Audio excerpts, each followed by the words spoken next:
तो गाइस आज के इस वीडियो में बात करने वाले हैं कि आप आईसीआईसीआई डायरेक्ट डीमैट अकाउंट और ट्रेडिंग अकाउंट कैसे क्लोज करेंगे। डीमैट अकाउंट और ट्रेडिंग अकाउंट क्लोज करने का जो प्रोसेस है बिल्कुल सिंपल प्रोसेस है। आप लोग 2 से 5 मिनट के अंदर में क्लोजर के लिए रिक्वेस्ट अप्लाई कर सकते हैं।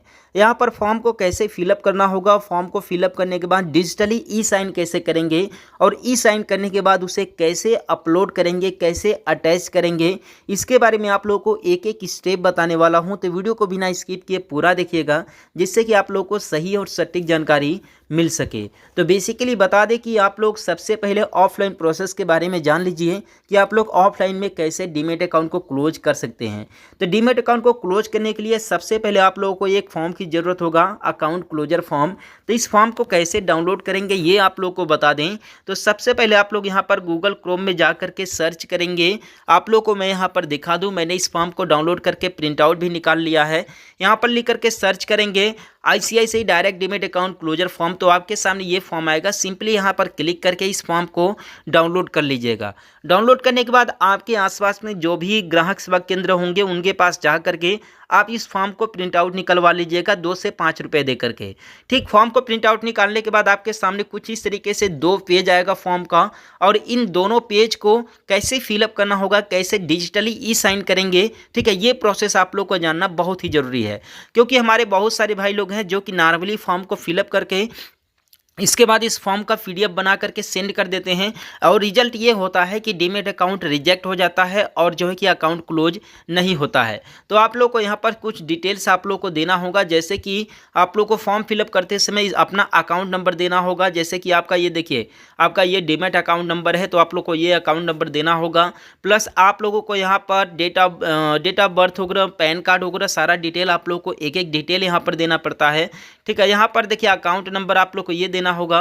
प्लस यहाँ पर डियर सर एंड मैडम, ठीक है, यहाँ पर आप लोग को नाम देना है। यहाँ पर उससे पहले डेट देना है, प्लस सीरियल नंबर आप दे सकें तो दे सकें या फिर आप इसे वैकेंट ही छोड़ सकते हैं। ठीक, इसके बाद आप लोग को यहाँ पर अपना नाम देना है, इसके बाद पैन का डिटेल देना है। ठीक है, इसके बाद आप लोगों को जो है कि यहाँ पर डेट वगैरह भी सब कुछ मेंशन करना होगा।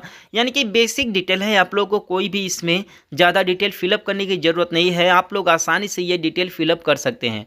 जैसे कि ये अकाउंट नंबर मैं देता हूँ, ये मैं रैंडमली लिख रहा हूँ, किसी भी स्पेशल पर्सन का ये अकाउंट नहीं है। ठीक है, तो ये सिंपली आप लोगों को ये डिटेल वगैरह दे देना है, पैन कार्ड वगैरह दे देना है। बता दें कि जो आपके पैन कार्ड में नाम होगा वही पैन कार्ड दीजिएगा। प्लस आप लोगों को यहाँ पर जो है कि अपना और जो है कि बैंक अकाउंट नंबर भी यहाँ पर दे सकते हैं, ट्रेडिंग अकाउंट भी दे सकते हैं या फिर आप डीमैट अकाउंट नंबर भी दे सकते हैं। आप इनमें से कोई भी डिटेल दे सकते हैं। अगर आपके पास ये तीनों डिटेल अवेलेबल हैं तो आप ये तीनों डिटेल यहाँ पर मेंशन कर सकते हैं।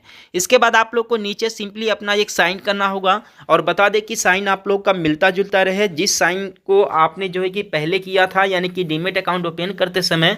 ठीक है, वो साइन से आपका मिलता जुलता रहना चाहिए। अदरवाइज इन केस अगर आपका साइन मैच नहीं करता है तो आपका जो डीमैट अकाउंट का क्लोजर का रिक्वेस्ट है उसे रिजेक्ट कर दिया जाता है। अब ये करने के बाद इस फॉर्म को सिंपली आप लोग को यहाँ से जो है कि यहाँ पर जो है कि मार्किंग कर लीजिएगा कि आप क्या क्या जो है कि यहाँ पर इसे डीमैट अकाउंट को क्लोज करना चाहते हैं।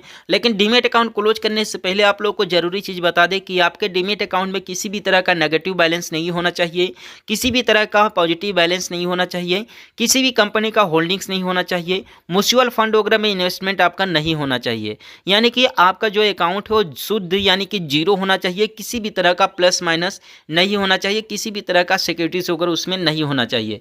तो ये चीज़ आप लोग ख्याल रखें। अगर होगा तो आप उसे जो है कि किसी दूसरे डीमैट अकाउंट में ट्रांसफर कर सकते हैं या फिर शेयर को सेल कर सकते हैं या फिर आपके अकाउंट में जो भी फंड वगैरह होगा उससे विड्रॉल वगैरह भी कर सकते हैं। तो आप लोग यहाँ से दोबारा अपना डेट ऑफ बर्थ डालेंगे, इसके बाद डेट यहाँ से सेलेक्ट करेंगे। इसके बाद आप लोग इसका फोटो खींच लेंगे 2, और फोटो खींचने के बाद आप लोगों को जो है कि इन दोनों फॉर्म का फोटो खींचने के बाद आप लोग को इसे पीडीएफ में कन्वर्ट कर लेना होगा। आप लोग को यहाँ पर बहुत सारे एप्लीकेशंस मिल जाएंगे जिसमें जीपीजी टू यानी कि पीडीएफ कन्वर्ट कर सकते हैं, पीडीएफ में बना सकते हैं। तो आप यहाँ पर देख सकते हैं कि मैंने मैंने PDF बना लिया है इन दोनों का फ़ोटो खींच करके। अब इस फॉर्म को देखिए डिजिटली ई साइन करना होगा, क्योंकि अगर आप ऐसे ही नॉर्मली इस PDF को भेज देंगे, ठीक है, तो ये काम नहीं करेगा। ठीक, डिजिटली ई साइन करना होगा। तो सिंपली अपना डिजी लॉकर एप्लीकेशन ओपन करेंगे। अगर आपका इसमें यूजर ID पासवर्ड नहीं बना है तो बना सकते हैं। इसके बाद सिंपली यहाँ पर फाइल पर क्लिक करने के बाद यहाँ पर डॉक्यूमेंट पर क्लिक करेंगे और सबसे पहले इस फॉर्म को अपलोड करना पड़ेगा। ठीक है, जो PDF अभी हमने बनाया है। ठीक है, तो इसे सबसे पहले अपलोड कर लेते हैं। अपलोड करने के बाद सिंपली अब इसे ई साइन करेंगे। ठीक है, तो उसके लिए दोबारा से इस फॉर्म पर क्लिक करेंगे, ई साइन पर क्लिक करेंगे और आपके सामने यहाँ पर जो है कि हस्ताक्षर का ये वेबसाइट ओपन हो जाएगा, जिसमें आप लोग को अपना आधार नंबर देना होगा और आधार OTP के थ्रू सिंपली आप लोग को इसे ई साइन करना होगा। तो चलिए मैं आधार नंबर देता हूं। इसके बाद गेट OTP पर सिंपली क्लिक करते हैं। तो अब OTP मेरे आधार कार्ड में रजिस्टर्ड मोबाइल नंबर पर आ चुका है, तो OTP को यहां पर अब सिंपली फिलअप कर देते हैं। ठीक है, और यहां पर देख सकते हैं कि OTP यहां पर 3 से 4 सेकंड में रीसेंड भी कर सकते हैं। ठीक है, तो OTP को फिलअप यहाँ पर कर देंगे। फिलअप करने के बाद जैसे ही सबमिट पर क्लिक करेंगे तो आपका डॉक्यूमेंट जो है कि यहाँ पर ई साइन हो जाएगा। आप यहाँ पर देख लीजिए। ठीक है, आप देख सकते हैं यहाँ पर जो सबसे नीचे यहाँ पर डिजिटली ई साइन का मोहर लग चुका है डिजी लॉकर के थ्रू। अब आप इस एप्लीकेशन को जब आप सेंड करेंगे तो आपका क्लोजर का जो रिक्वेस्ट है उसे एक्सेप्ट कर लिया जाएगा और 10 से 15 दिनों के अंदर में आपका रिक्वेस्ट एक्सेप्ट हो जाएगा। आप देखिए यहाँ पर नहीं है, और जबकि जो फॉर्म है जो PDF है उसमें डिजी लॉकर का यहाँ पर लग चुका है। अब इस फॉर्म को आप चाहे तो ईमेल भी कर सकते हैं, या फिर आप फिजिकली जो है कि इस एड्रेस पर पोस्ट ऑफिस के थ्रू सेंड कर सकते हैं। आप देखिए एड्रेस यहाँ पर लिखा हुआ है। ठीक है, ICICI सिक्योरिटीज लिमिटेड, नावी मुंबई। यहाँ पर आप उसे सेंड भी कर सकते हैं या फिर आप ईमेल भी कर सकते हैं। तो इससे ये होगा कि जब आपका डिजिटली वेरीफाइड रहेगा तो आपका अकाउंट क्लोजर का जो रिक्वेस्ट है 10 से 15 दिनों के अंदर में आपका अकाउंट क्लोज कर दिया जाएगा। तो आई होप वीडियो से हेल्प मिला हो।